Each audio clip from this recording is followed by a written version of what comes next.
Hello friends, நல்லா கமன்னு பக்கத்து வீட்டில் இருக்கவங்களுக்கும் பசி எடுக்கிற மாதிரி ஒரு சூப்பரான பருப்பு சாதம் எப்படி செய்கிறது அப்படின்னு சொல்லி தான் பார்க்க போகிறோம். அதுக்கு ஃபஸ்ட்டு குக்கரில் தேவையான அளவு எண்ணெயை ஆட் பண்ணிக்கலாம். எண்ணெய் நல்லா சூடானதுக்கப்புறமா அதில் கடுகு, அதுக்கப்புறம் சீரகம், ஒரு கொத்து கருவேப்பிலை சேர்த்துட்டு அதை நல்லா பொரிய விடணும். அப்போ தான் சாதம் நல்லா கமன்னு ஸ்மெல்லோடு இருக்கும். அடுத்ததாக அதில் நறுக்கின வெங்காயம் நல்லா மெலிசாக கட் பண்ணிவிட்டு சேர்த்திக்கணும். கூடவே காரத்துக்கு தேவையான அளவு காஞ்ச மிளகாவையும் சேர்த்திக்கலாம். சேர்த்து நல்லா ஒரு கிளறிக்கலாம். உங்களுக்கு நல்லா சுருக்குன்னு காரமாக வேணும்னா அதை உடச்சி போடுங்க.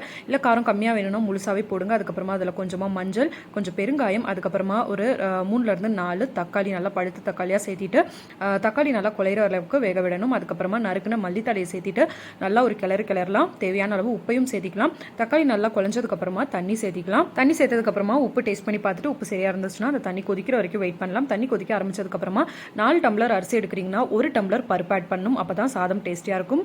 குக்கரில் 4 விசில் விட்டு எடுத்திங்கன்னா சூப்பரான பருப்பு சாதம் தயார்.